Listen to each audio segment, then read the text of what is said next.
right, well, good morning. I would now like to call to order the February 1st, 2023 meeting of the Indiana State Board of Education.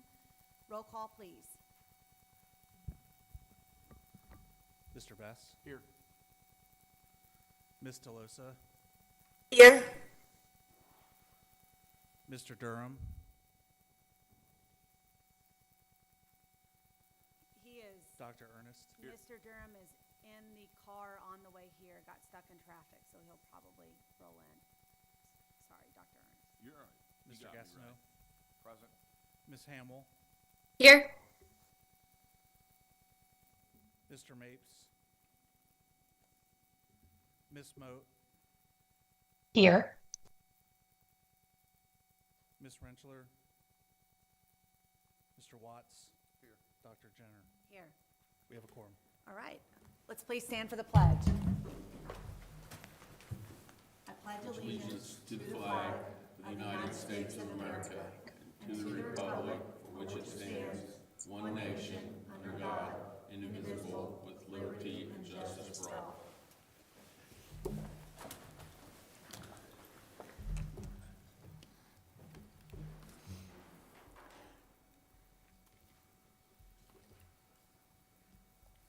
I'm going to ask for a motion to approve the agenda, and then we'll go back to the election of officers. So moved. Second. All in favor? Aye. Aye. Opposed? Motion carries. Is there a motion to approve the minutes from the January 11th, 2023 meeting? So moved. Second. With the motion second, any discussion? All in favor? Aye. Aye. Opposed? Motion carries.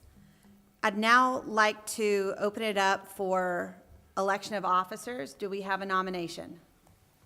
I would like to move to reslate the current officers of the State Board. Second. With a motion and a second, all in favor to retain the current officers for the State Board of Education?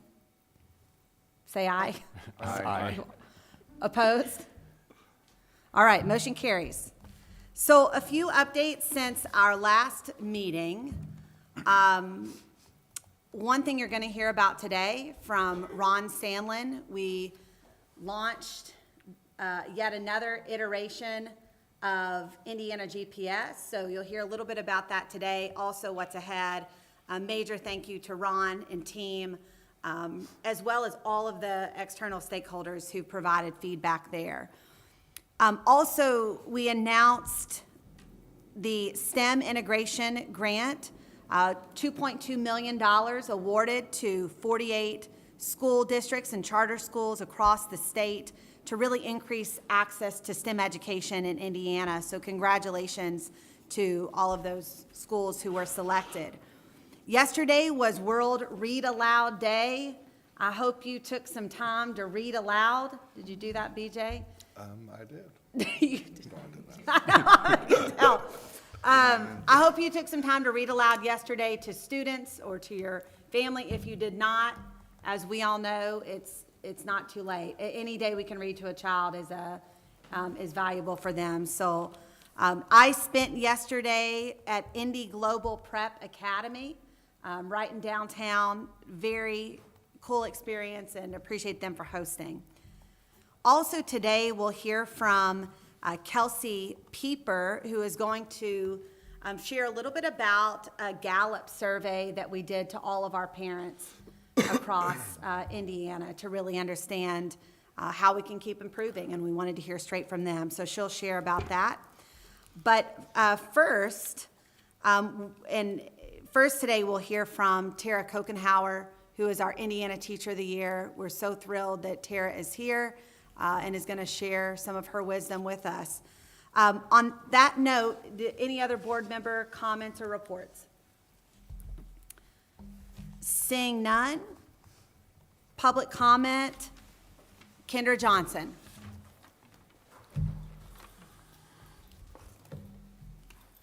Good morning to each and every one of you. Morning. Good morning. Since today is February 1st, it is the start of African American History Month. And although individuals like myself, we celebrate all year round because it's our history, this is the month that's designated to put focus on. And the sad thing is that many times people don't want to talk about our history because of the negative things that happened. But the one thing about history is learning from your mistakes. If we can look at the past, see what was wrong, and then fix it so that in the future those mistakes are not repeated, then there's nothing wrong with talking about the bad that was done to African American people. We just have to figure out a way to discuss it appropriately. We always talk about age-appropriate issues and discussions. Well, if you look at society now, the media's put a lot of things out there that aren't age-appropriate, and our kids are growing up too fast. But as my uncle once told me, when there's a will, there's a way, and he always laughed and said I was proof of that. We can do the same thing. This Thursday, there will be a bill up talking about local control for Gary Community Schools and asking that we are allowed to elect our board members. Now, I sat here a minute ago and I listened to you all decide whether or not to keep the officers you had or to do things differently. Well, you voted to keep the ones you had. That's all the parents of the Gary Community School Corporation want.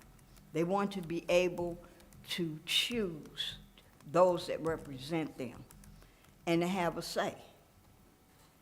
And being a parent, I'm sorry to say, we didn't have as much say as we thought we would have.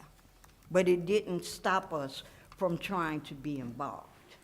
And COVID, unfortunately, threw a wrench in the works even more so, because as many people know, one of the things Title I law allows parents to do is to sit in a classroom and observe the instruction going on, providing that you do not interfere with the instruction going on. And I've used that many times to help with the success of my children. And there was one particular time where my child asked me to come because the teacher, she felt, was being unfair. Well, I sat in the whole time and I had my bills and I worked on my bills while the teacher was teaching. And I listened, took notes. Afterwards, all of the students came to me and said, "Can you come back again? That's the nicest the teacher has been all year." Well, that was something to have the students ask me to come back again. So it just goes to show you, when you know the law and the law benefits all, then we can work together to make it benefit for our children. And that's what's the most important. Our children, their future, and their academics, being successful in them, not just graduating, not just surviving, but thriving as well. Thank you. Thank you, Kendra, for your comments. That's our only public comment today. Is there a motion to approve the consent agenda? So moved. Second. Motion second, any discussion? All in favor? Aye. Aye. Opposed? Motion carries. So at this time, I would like to welcome our Indiana Teacher of the Year up to the front, Miss Tara Kokenauer. I feel like we should stand and applaud. I mean,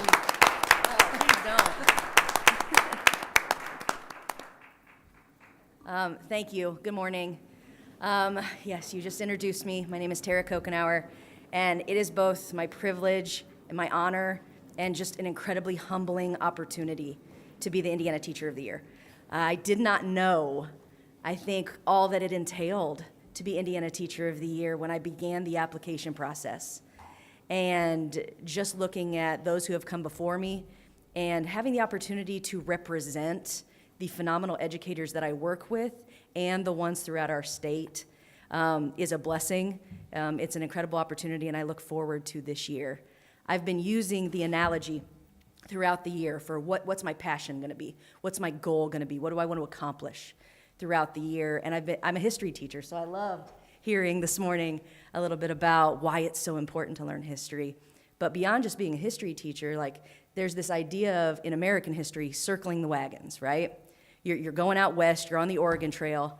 I am a 90s kid, so man, if a teacher let me get to the computer lab, I was playing Oregon Trail when I got done with my work. And as teachers, we circle the wagons and we corral our students, we serve our students, we protect our students, we teach them. But we're outside of the corral, not inside. The wagons are circled, and as teachers, as the people driving the caravans, the Conestoga wagons, we're outside of that. And it's the administration, it's the stakeholders, it's you all that are then circling the wagons around us. And I appreciate that. I have phenomenal administration that supports me, and that's incredibly important. And beyond that, now I get to be one of those people that's not just the teacher protecting the kids, but now I'm the person advocating for my fellow teachers. And the work that we do in the state of Indiana should be shouted. I had a former superintendent who told me, well, we circle the wagons in education so often, but then instead of firing out to protect ourselves, we fire in because we get overwhelmed by the things that are happening that are out of our control. And that has stuck with me. It's been 10 years since I worked with that superintendent. And it stuck with me where I want to be one of those people firing things out and telling the community, society, parents, even other students, the incredible things that are going on throughout our state so that they can benefit from it too. So throughout this year, that's my goal. I believe in social studies literacy. That's a big thing. Like every teacher's a reading teacher, and I probably do more of that in my classroom than anything else. And yeah, I just want to brag on Indiana. I am proud to be a Hoosier. And just to finish for a moment, years ago, I was teaching 7th grade social studies, and I was teaching about human rights, and I was teaching about that age-appropriate kind of ideas of how you can be a world changer. That's what I believe in. I believe my students are world changers, and I tell them it every day. But if I'm going to tell them that and I'm going to have expectations out of them, I have to walk that walk. I have to be that too. And so I was really privileged to get an Eli Lilly grant, and I went to Thailand, and I stood face-to-face with a refugee camp. And I stood on the border of Myanmar and Thailand and never felt so helpless in my life. I never felt so helpless because I knew things that were going on, and I couldn't do anything about it. Well, now as Indiana Teacher of the Year, there are some things that I can do about the way that I want teachers to be respected, the things that I want to accomplish together through the Indiana Department of Education with my fellow history teachers, but as really just educators who love kids well. So I appreciate the opportunity. I am honored, and yes, thank you so much. Thank you. But yeah, I'm going to let the two men that support me, and they are my cheering crowd, speak a little bit too. Good morning. Thanks for giving me the opportunity as well. My name is Superintendent Brad Yates, Bluffton Harrison Schools. And just 3 or 4 minutes of listening to Mrs. Kokenauer makes you want to sign up for a class. Totally. And I'm fortunate as not only a superintendent that we get to share her in our district all the time, but also as a father. My daughter's in her class, and she routinely tells me, "Hey, are you taking Mrs. Kokenauer out of school today? Because we want her to be here." So it's nice to get that both as a father and as a superintendent. And speaking from that superintendent perspective, it's a blessing to work with Mrs. Kokenauer and have her share that pursuit of world changers. She gave me this little sticker to help promote her concept here statewide. But as a leader for our school district, I would just encourage other school districts to use that same platform, that same opportunity to apply for the Teacher of the Year program. It's been a true blessing on our part, working with the department and their staff. Dr. Jenner has been great with leading her group to provide this opportunity for us. So I just want to say thank you for that chance, and we appreciate the support you give Mrs. Kokenauer for the remainder of her time as Teacher of the Year. And I'll turn it over to Mr. Baker, our high school principal. Thank you, Dr. Yates. And while Mr. Baker's coming up, our team who makes this happen is sitting right back there. I mean, every leader knows, right? It's all about the team. And so, Dr. Estes, maybe I'm giving you like a little bit of a lead time. After Steve Baker gives us some words of wisdom, you can briefly share how schools across the state can apply for next year Teacher of the Year, just very high level, because it's so important to recognize our teachers. And then Tara, what you're doing, traveling the state and empowering others is just fantastic. So, Mr. Baker. Yes, Steve Baker, now known as Tara Kokenauer's principal. That's how I should have a name tag with that on it. As you know, I'm a man of few words. Brian, got I've been told I'm supposed to be a man of few words. But we are very proud of Tara and all that she's accomplished. She uses the word world changers for her students, and she means that. I would use the word game changer for Mrs. Kokenauer. I've watched that. I would use the term student changer. She has changed the lives of students at Bluffton High School, and it's been very exciting to be part of that. It's been fun to be part of the journey, and thank you to the Department of Ed for the opportunity to be part of that journey. I would echo Dr. Yates's call out for all schools to participate in this.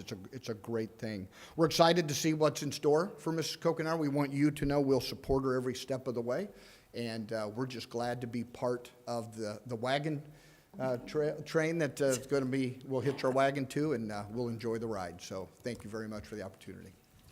Thank you, Mr. Baker. Dr. Estes, how do other schools apply for this in the future? Absolutely. Good morning, Board. I think the process is an annual process that aligns with CCSSO's National Teacher of the Year process. So every year we put out the application that is due around July 1st. It's usually that first Friday in July. School districts align their local process to name a district teacher of the year, and then those people are eligible to apply to the state process. We start the announcement process early in the fall, so I just highly encourage, if you don't have a local process, that's the first step in getting started, and our team is happy to reach out to you to help you align a local process with the state and the national process, because it lessens the load of the teachers when they're doing the state and national applications. Excellent. Thank you. Thank you, Mrs. Kokenauer and Bluffton team. Really appreciate it. All right, at this time, let's have Ron Sandlin come up to provide a Student Pathways and Opportunities Indiana GPS update. Thank you so much, Dr. Jenner. Are we going to have the presentation up here? Or We good? will. Okay.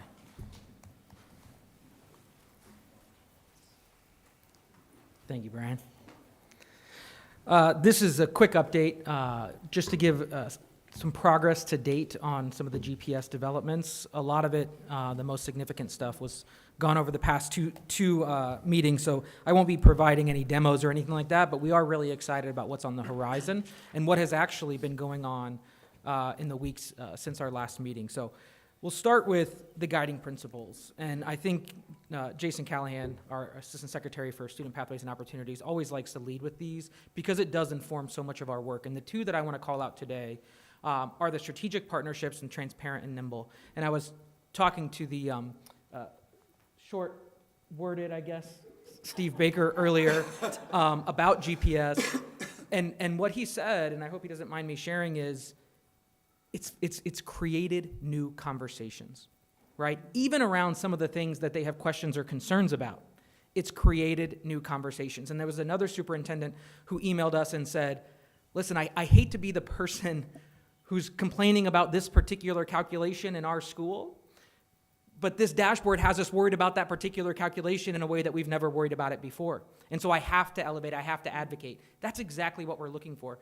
And so the strategic partnerships and the conversations that are taking place, even in these initial iterations, are already at a deeper level than I think we've ever seen in our state. The second is transparent and nimble, and Dr. Jenner has talked about this several times. Where when we do hear those comments, when we do hear those feedback, that feedback. We are making changes, and we're adjusting. And I think we appreciate the grace and flexibility that we've received from our school officials as we work through this process. I think they have really leaned into the partnership and found that we are also willing to lean right back and kind of collaborate and get there together. So this idea of transparent and nimble has really been manifesting itself throughout the process. So as you all know, the embargoed release, if you didn't know, happened in December. This was that initial charge, right, that catalyst. This is when the conversation started happening. I'm not going to go through this. I really encourage, if you haven't yet, check out indianagps.com. The information and the scrolly telling really explains the why in an accessible way that we've never done before, and also access to information that I think has historically, there have been some kind of technical barriers between the average Hoosier and this information that we've really broken down in a meaningful way. At last month's board meeting, Jason Callahan and our representatives from Resultant went through the drill down pages. Those have since launched. So they demoed a little bit of them, so I'm not going to go through anything, but I think the biggest point here is it's providing context to all of the conversations we had after December. And it's been really exciting to see people say, okay, I hear you on that calculation, right? I might have questions about it, but knowing all of this additional data below that calculation really helps me advocate in my community, right? I can explain why this school's data might be X and our school data might be Y, and what we are doing to change that, right? And what we are doing to improve it. It's really enhanced the level of conversations already. As you can see, January 17th, it was released. It was embargoed to schools before that, and the conversations have already gotten super deep in less than 2 months. And I think one thing that we are particularly proud of is, for the first time ever, on these explore pages or these drill down pages, we can see longitudinal subgroup data.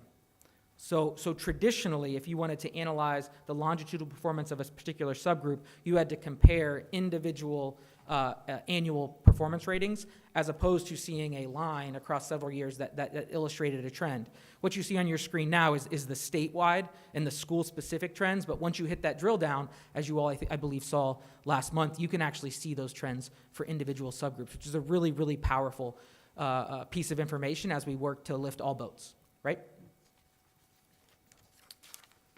So with that, we'll go into next steps, and we're really excited about this work. Dr. Jenner, I don't know if you feel this way, but I feel like we've really gotten to a point of stability.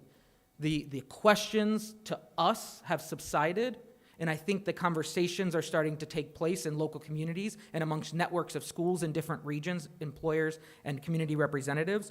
So we really have an opportunity to kind of continue moving the ball forward. We've stabilized after this initial launch, which has been, as I mentioned, a huge catalyst of conversation and really impactful, that we're moving on to this, a few additional enhancements and some more substantive work. So thinking about that 10-second signal in our trend arrows. We got a lot of feedback, so we haven't quite answered that question yet, cracked that nut, but we're close on creating a signal of red and green on the trend arrows, so that not every drop is red and not every increase is green, potentially, but just to provide some nuance there.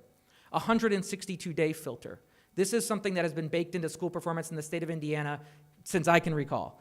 It helps people see the performance of students who have stable enrollment, right? So we might have schools that have 10% of their kids coming in and out throughout the year, but 90% of their kids were there for at least 162 days. So adding this filter will allow the consumer to see certain indicators where the data is available for those students who are stable in the school. And it's really going to be a toggle that will allow somebody to toggle it and see the numbers change, and you can really start to draw conclusions. What does it mean for a student who stays in this school?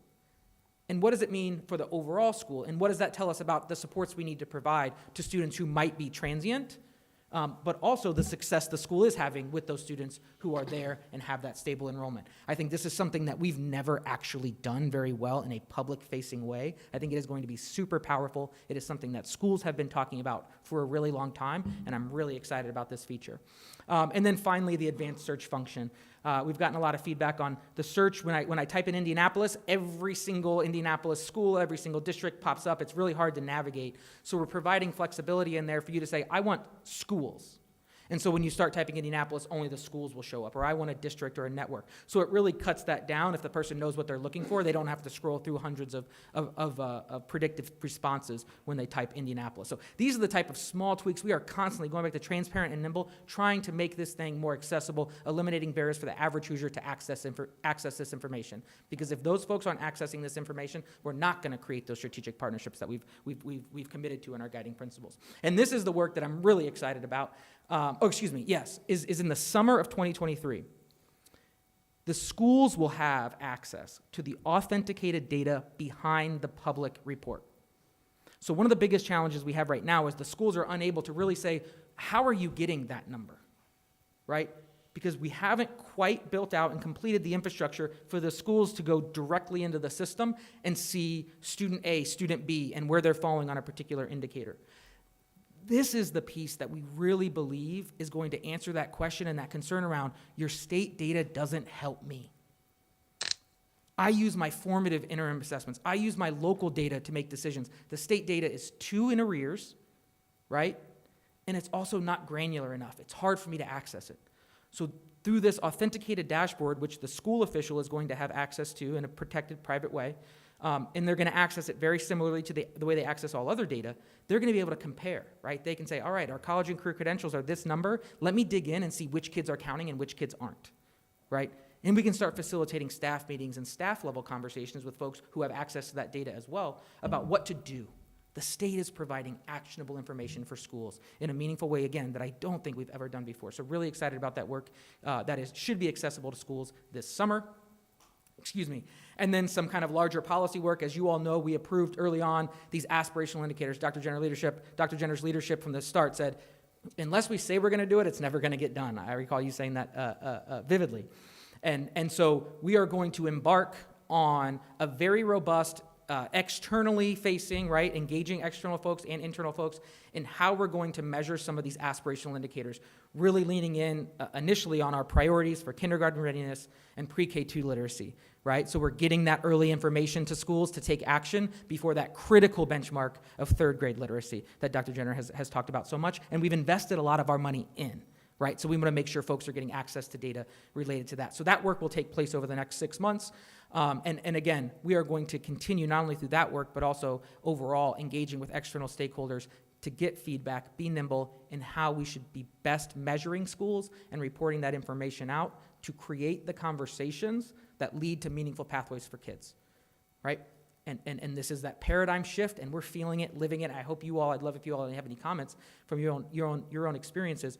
I'm feeling that paradigm shift at the state level in our work, and I know our team is as well, of the conversations and the questions that we're getting, going back to that email I started with about never caring about this indicator as much as I do right now because it's never been produced or presented like this. And so the paradigm shift is taking place. We're really excited about it and look forward to the next 6 months and what we'll bring to you all. Any questions, comments? Dr. Ernest? Ron, a tick weedy, but if I don't ask, I'll forget to ask you outside of. On the 162, love that. Yeah. Much needed. Will that be, will a person be able to drill down by grade on that? What will that look? Because my background tells me that I had grades that were higher than others for various reasoning, right? Because of the way laws and accountability work. But can you drill down and have that by grade? I think that's important for people. Yeah, I will talk to what our initial iteration will be, and then some of my thoughts on the question specifically. So the initial iteration is going to be on the landing page, and so that is going to provide school-wide filters for the indicators that we have data aligned to enrollment and aligned to enrollment. So it will be the DOE specific DOE specific indicators. It won't necessarily be the data that we're receiving from other agencies and funneling in to the dashboard initially. So on the future iterations, though, it's certainly something we can think about providing and applying the 162-day filter on the drill down page. The only concern that I have is once you start filtering those drill down pages, you really start getting into in-size issues. Unfortunately, this one might not be because with stability, hopefully you maintain a lot of the students in the data cohort after the filter, but initially, to be clear, it is only going to be for the landing page over in the next update. Okay. And then my other question, sorry, would be, has there been any thought, because we also know research tells us that if we can have a student at our school for 3 years or more, it gets better. Any thought looking out the road on that as well? I can't speak specifically to any concrete enhancements related to that, but I will acknowledge and endorse the idea that was brought up, the sustained enrollment piece, right? So not only are you stable annually within the year, do you sustain your enrollment across consistent and consecutive years? And so that did come up, but I can tell you right now, there are no concrete enhancements in the enhancement log timeline that would get us there. Right now, our enhancement log, I think, takes us over the next 6 to 12 months. So to tell you there, I don't see that coming in the next 6 to 12 months, Sure. but is absolutely something that is on our radar. Okay.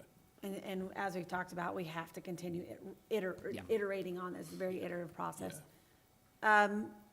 One thing I wanted to point out is Ron and team have done an incredible job engaging with educators, and our educators have really provided significant feedback. Even some of those in the room from Bluffton have provided a lot of good feedback.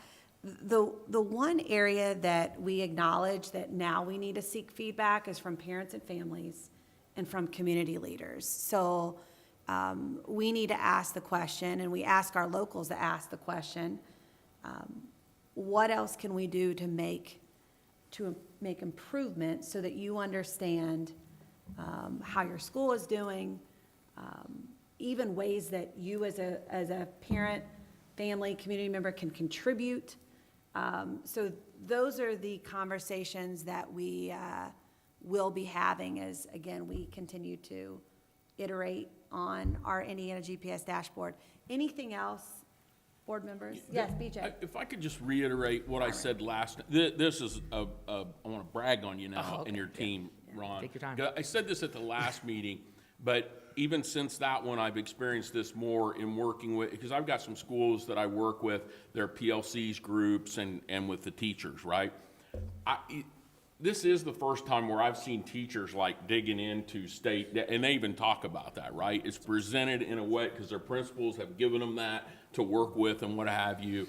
And yeah, this is good stuff, because I've even provided Brian with some questions on how the SAT is presented in there, because people are looking at those kinds of things. So I think, again, I just want to say again, what a great thing that is from that perspective to begin to see.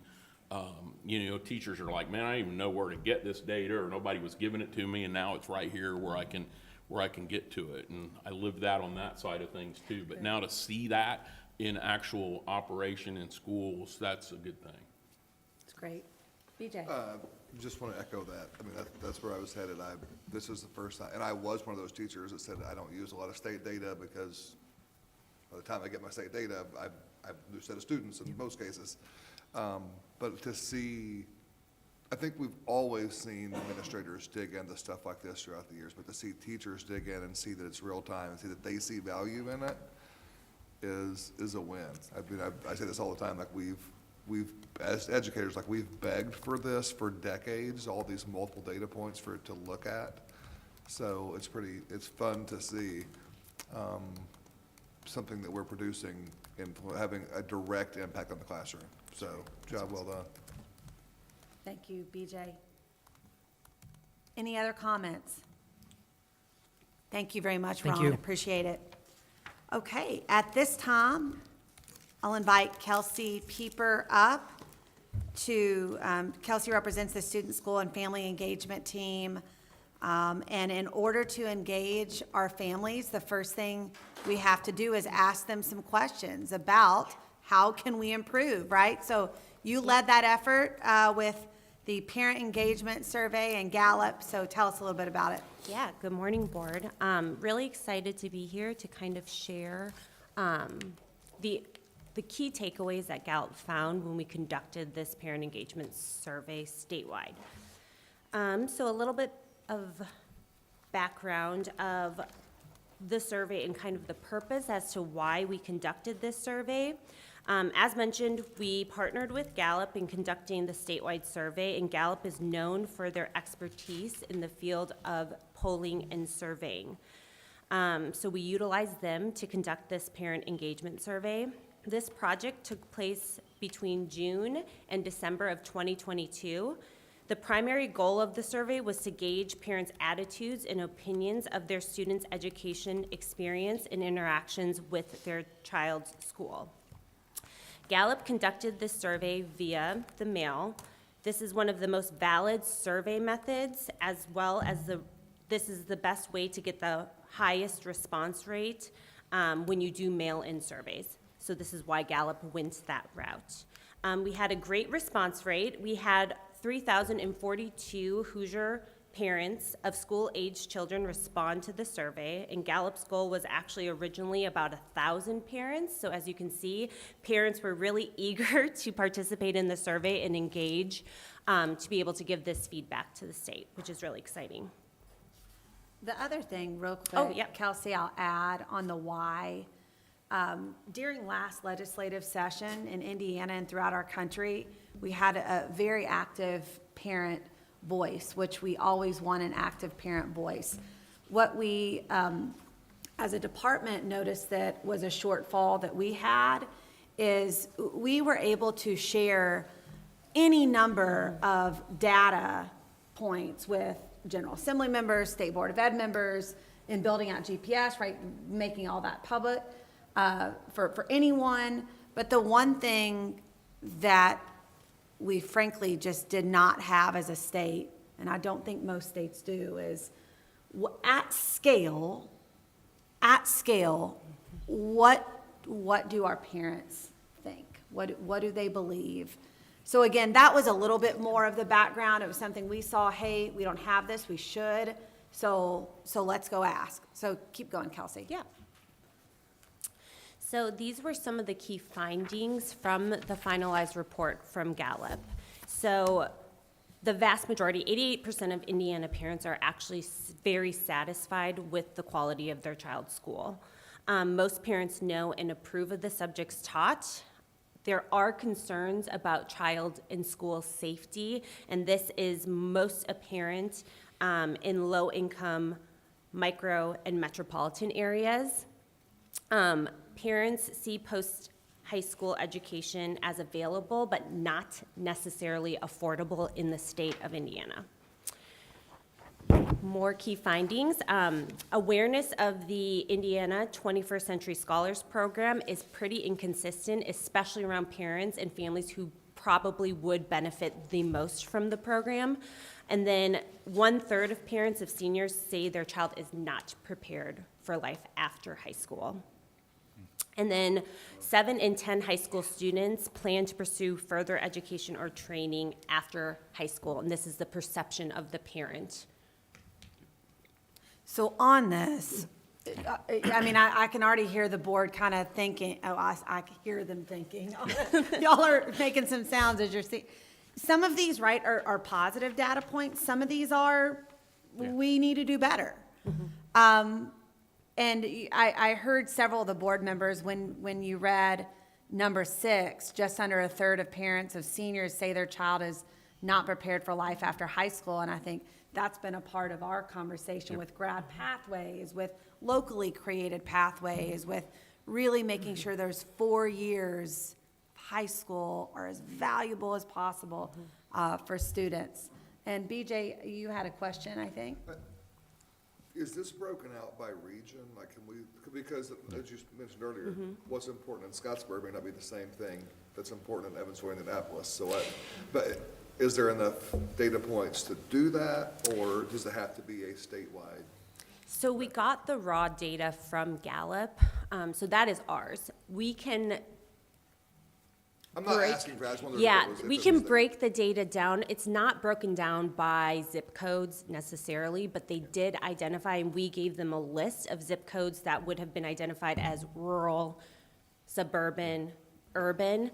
So we are able to kind of piece the data together, not quite probably as granular granular as that, though, in terms of this county specifically, this zip code, this is the perceptions of parents. And I think 2.6, obviously we have the, General Assembly going on now, and I think, as we've talked about on this board, you're wanting to get maximum flexibility on diploma. Like this is a key data point. Yes, it is. On that says, look, it could be said now that we have an extreme focus on checking a whole lot of boxes, and we do that really well, right? 87% of our kids graduate, and so we've checked all the boxes. But that says a third of the parents perceive that their child is not prepared for life after, which means there's a mismatch between the boxes we check and what parents perceive as important. And I think that's a really important piece to look at. And then point 7 also says you have a mismatch. If they think 7 out of 10, but we had just over half, right, that actually did something, that's also a mismatch which means communication of the school to parents to students. Somewhere in there, you got to triangulate the truth on what's actually going to happen. And this, again, it's 3,000 parents, so there could be 200,000 parents. That's possible, but I think if it's statistically accurate, which it is, this tells us something there. So, but I think that point 6 is something that we need to make sure as we're talking with our legislators that we're driving this home. That's a really big deal. Yes. And Kelsey, yeah, I'm gonna have BJ jump in here in just a second. What we've asked Kelsey to do today is just provide the board with a very, very high level of some of the data. She's gonna get into that here shortly. But then we're also going to publicly release a more extensive report that will go live as soon as we finish this board meeting today. And to Kelsey's, Kelsey has, to your question about regions, et cetera, she has sliced and diced this data a number of times, just from my questions alone. Thank you. But we do have the data, the raw data set, as she mentioned, and so there may be other questions that we need to explore beyond what you'll see in that report. BJ, did you have another thought? I think as this board looks at accountability, we have to think about what Scott just said, because what we're saying is success, which is a piece of paper that in some time represents no skill, but we check all the boxes so I get my diploma. We have to move towards that skill building, which is, I think, aligns with what our parents are saying is, my kid got a piece of paper, but they don't have any skills. And I feel like the things that we're working towards will allow more time to build those skills. But I think when we talk about accountability, that's something we really have to look at is what do we want the outcome to be? What is success to us? Because whatever we put in, that's what's going to get done. So, yeah, that one, number 6, to Katie's point earlier, that was my wow. When she said I know. when she said she heard us thinking, Yeah, that was her hearing. It did. And to hit, and then I know we want you to continue on. This all connects, right? Through the Indiana GPS process, we have those 5 key characteristics, one of which is financial literacy, digital literacy, civics, being a history teacher, being a world changer, like civics literacy. All of that, as we look ahead at diploma flexibility, could really shape the conversation about what we want to see ahead. Obviously, with a continued focus on our academics and our skill building. But keep going, Kelsey. Tell us some more. Yeah, so I'll kind of dig into each of the key findings that Gallup found. So overall, 88% of Indiana parents are satisfied with their child's school. Satisfaction is even higher among those children enrolled in elementary school, as you can see by the chart, with that satisfaction rate being 90%. Something the graph doesn't show is that parents in rural and small town areas throughout the state also have a higher satisfaction rate, with it being 96% of those parents being satisfied. Parents in households with earnings that are of average income or above average income are more satisfied than parents in households earning less than the average income. And then those rates are 90% of average or above average income compared to 84% of parents satisfied below the average income. And I have a we have a board member who has a thought. Katie Moat. So sorry, I didn't mean to interrupt sort of this moment in the conversation, but I did want to flag also back to the prior slide, curiosity just about some of the more recent studies that have been done. There was one in Inside Higher Ed from September of 22 about why students aren't choosing college, and the rationale around just the value of higher ed, and what needs to be demonstrated there in order to help more students beyond the skills piece, which I heartily endorse, and +1 for sure, why it is that students are continuing not to choose to pursue a higher ed because they don't perceive the value. And so just want to be thoughtful about how K-12, how we show up and help students, and then also not being tone deaf to some of the value challenges that are happening on the higher education side and the movement that's going to need to happen there for students and families to perceive the value and the additional training we know that's needed in the workforce, but not feeling like they're throwing their money into a black hole. And that's a real challenge. I just want to name that because that's something that alone we will not be able to change or move, and we need to continue to elevate in the conversation. Thank you, Katie, for that comment. And if any other board members have comments, text me, because we can't see you raise your hand when the screen is up. So just feel welcome to text me. Can you put the slides back up, please, Joey and Brian? All right. Perfect. Most parents know and approve of the subjects and topics being taught in to their child at their school, as you can see by this graph. A few other important findings are that while most parents of Indiana know and approve of the content taught, a lot of them feel that schools are not open to feedback about those subjects and topics being taught to their student. There are very few Indiana parents, about 2%, who indicated they both know and disapprove of the subjects being taught to their student in school. Parents Go ahead, Scott. Oh, sorry, yes. We are actively engaged Yeah, in No, your this presentation. is great. Go ahead, Scott. No, I love this. This is really good stuff. That point you just made on the 2% who actually know and disapprove, there can be a perception based on the loudest voices that we have an endemic of parents who are upset about what's happening in their classrooms. And again, that very, very small percentage, that 2%, is very loud, very organized, and they get a lot of airplay. And I think, again, to the publicizing this, to quell a little bit of that. And again, the other point is schools should listen to and be open to feedback. Like that's on us as K-12. But I think also when you think about from a legislative standpoint and public perception, not to understand that the loudest voices are also the smallest number of voices, because even the 92% and 95% of parents who are satisfied, they're not yelling and pounding on tables and showing up. And I think this really illustrates that point well. So.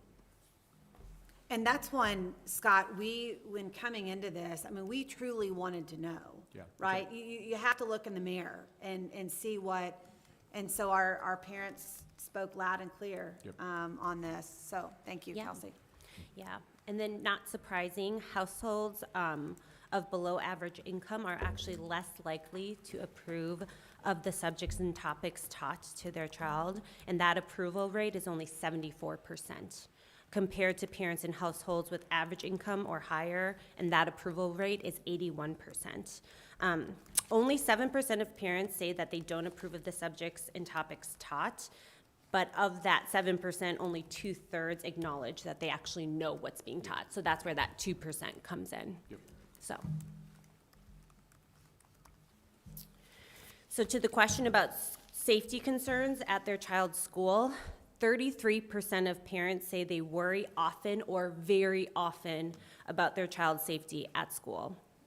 However, worry is greater among parents with a rate of 47% in households earning $52,000 or less and who live in a micro or metropolitan area.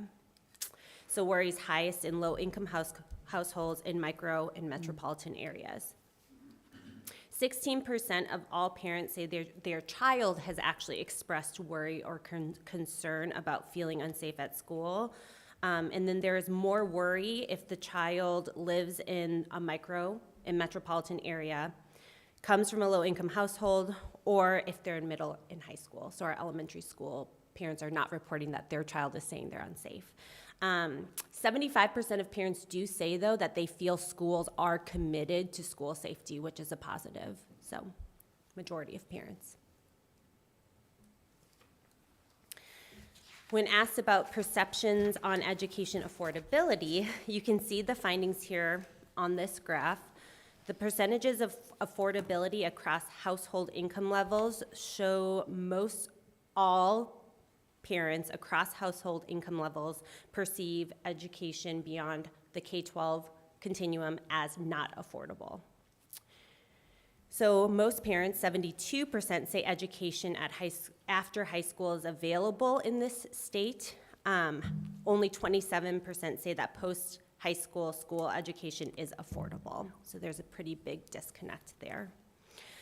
Middle income parents, so that 52,000 to 85,000 band, are the least positive about affordability of post-secondary education. So the perception of affordability of post-high school education does appear to improve as students reach high school. So an elementary school parent was more likely to report it was not affordable, and then a high school parent was more likely to report that it was approaching more affordable. So as they move through the K-12 continuum, the perception gets better in high school for those parents. So the survey also gathered data around the awareness of the 21st Century Scholars Program. So as I'm sure you all know, students become eligible for this program in the 7th and 8th grade. Which you can see the awareness for middle school parents is 64%. But it's interesting that in elementary school, when they could be learning about it, there's not a huge jump between 58% to 64% of awareness of the program. Even among parents who are aware of this scholarship program, only 27% agree that education beyond high school is affordable to anyone in the state of Indiana who needs it, suggesting there are some significant concerns around affordability of post-secondary education. Something else that's... In here. Oh, sure, jump in. Sorry.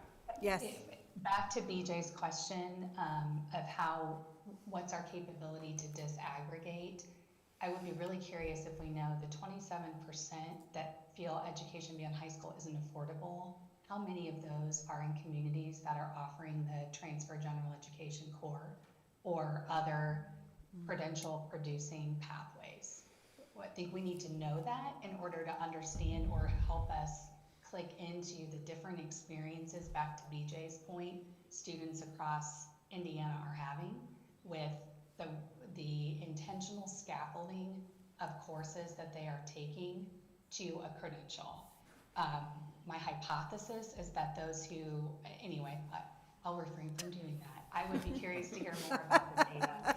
But I think that data point for the work that's been happening in the state is gonna matter for us to have more intel about the efficacy of the initiatives that are already in place. Mm-hmm.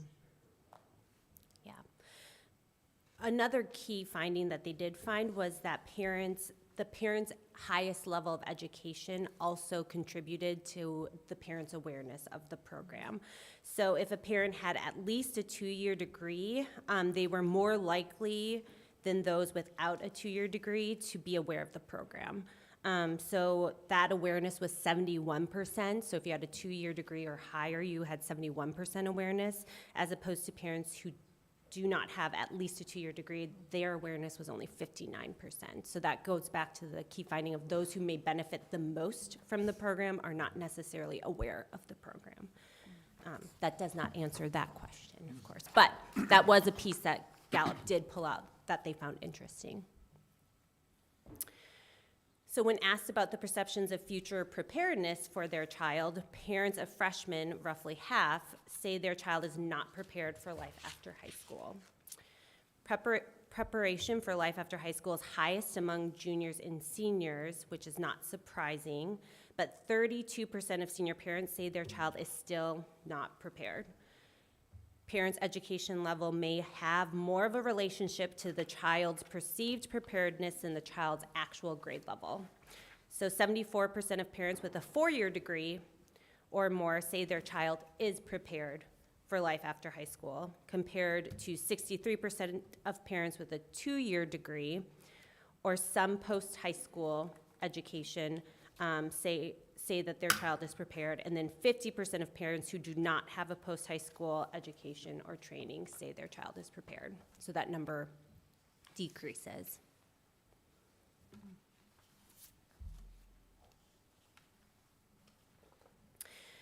So this was not a key finding from Gallup, but we pulled it because we thought it was interesting. The Commission for Higher Ed confirms that students who complete the Indiana College Core are likely to attend college and meet those benchmarks for early success in college. You all know that.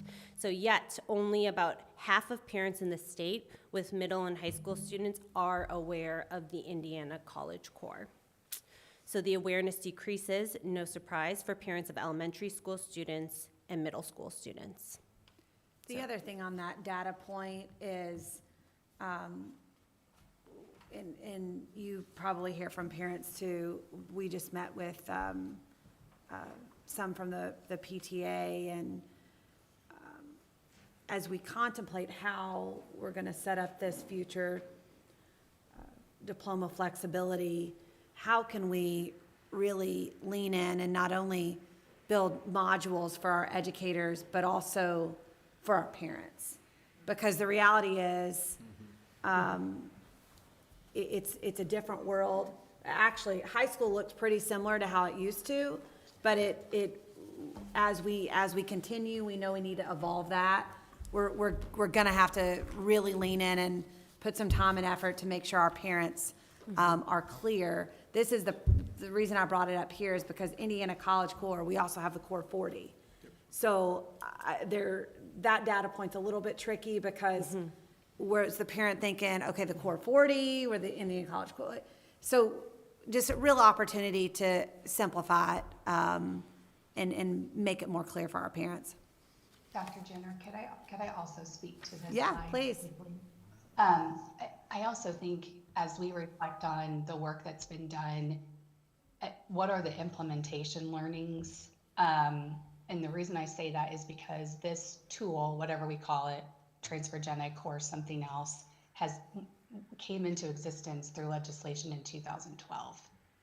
We're in 2023, and there's a real implementation execution gap here between policy and the availability of this credential and how it's being made available in schools and to kids.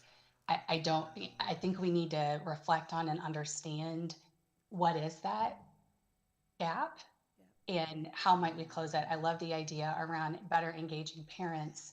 The reality that I perceive is it's superintendents, principals that are in between the student and the receiving of this credential.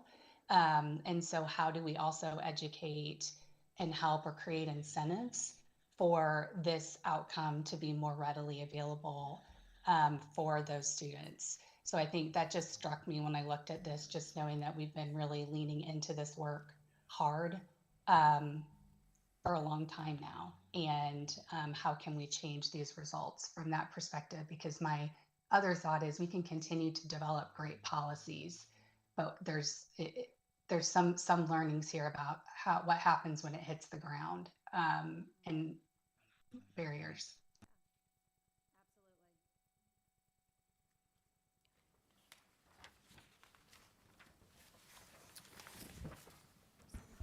I'm gonna jump on there and literally nothing but respect to my colleague, but I think that we have to make sure that we're seeing with the College Core that feels like that metric should be 100%. I for one, don't think it should be 100%. So I think we'd be very, very careful about what we're saying as to what success would be.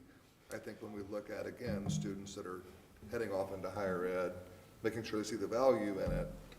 I'm not here to discuss that, but I wanted to plant that seed that I don't feel like 100% or even a majority maybe should be our goal. So I think that data can be a little misconstrued, so. Yeah, and what I heard Katie say is also access to, 100%. right? As a board, we've talked about multiple times, every child has a unique path, and we want to support that.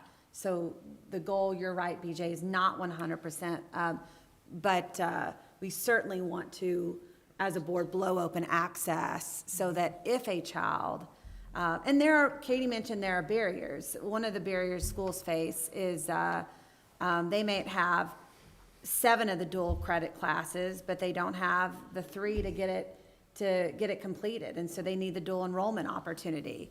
The positive is, and even on the incentive that Katie mentioned, some of this is being discussed right now in the General Assembly to really try to think about how to help us, how this could look in the future. And the access point I love. I just want to Yeah. make sure that we're not saying someone who chooses not to access it is a failure. That's right. That's right. That's two different. Totally with you on that, BJ. Totally with you. Yeah. You know, the other thing to that, and Katie kind of brought this up, that there are things out of our control, but we need to continue to have on our radar, even, and I've been in some meetings this week where it's been talked about, we always think we have it taken care of, that the dual credit and all that work that we're doing is gonna be taken by the university and used the way it is. And it's interesting to me, I was in a conversation this week about that, where some of those are just being thrown into elective areas. And then I think about my own son, who chose to go out of state to college, but all of his dual credits went right where they were supposed to, and he could have been done a semester or a little more ahead of time, but he thought that was crazy to be done early. And he's a little like his dad. Good decision, son. Yeah, there's some outside factors to that, but the point is, that's interesting to me, right? How we can, and that's out of our control, I get, but I think we also need to keep it on the radar because it plays to affordability. It plays does play to affordability. Yes. Because one of the advantages of dual credit is, should it be maybe the top one? I don't know, but it is that you're getting work done before you get there. That should help to make that more affordable, right? So I think we need to keep those things on our radar. Again, that's outside of our but yet I think we need to keep it on the radar. Yes. And those conversations need to keep happening, right? Can I make one more? I apologize. I want to piggyback on that. I think we need to make sure we're looking at also, when Katie talked about barriers, those barriers are going to greatly increase in 2025 because the teachers that have master's degrees to teach these subjects are going to dwindle. So our ability to offer this is going to get even worse unless there's some type of policy change. And just to be clear, that policy is I think Higher it's ed policy, NASAP, absolutely, it's yes. at the higher ed. We can't as a board change that policy, or we likely would. And policy yeah. change was probably the wrong word. Because Solution. I do know, a solution, Yeah. very good. Because Yeah. I do know that our higher ed partners, especially in Evansville, they are working with us saying, hey, we have funds available. We want to get your teachers so they can offer these courses as dual credit. We want to work with you. But I think understanding that is a huge barrier. I know it's not what you're here to do, I apologize, but it's going to be a big, big, big deal. As we talk about pathways, also the ability to offer those pathways with any dual credit courses is going to get very, very difficult. And that's why you're seeing students placed in courses that we have the ability to offer as opposed to what they really are passionate about, and that's where we're failing. And this is, again, I'm good sorry. data, Yeah. Kelsey. No, But, to one of your points, BJ, something we hear frequently from our rural schools is they might want to have a myriad of pathway options, but they're just not able to due to staffing and capacity. And so how can we also knock those competitive barriers down a bit to allow more, encourage more working together? And Scott, you offer this at Purdue Polytechnic, you offer this here. What is it, what are some virtual options? I mean, I think we really a good opportunity to be creative in this too. This is an interesting one as well, though. Kelsey, tell us about this. Yeah, so the graph on the left shows what Gallup collected from parents on their perceptions of what their students' future plans are. The graph on the right is actually data that the Department of Ed collected in 2021 from students themselves on what their post-graduation plans were or are.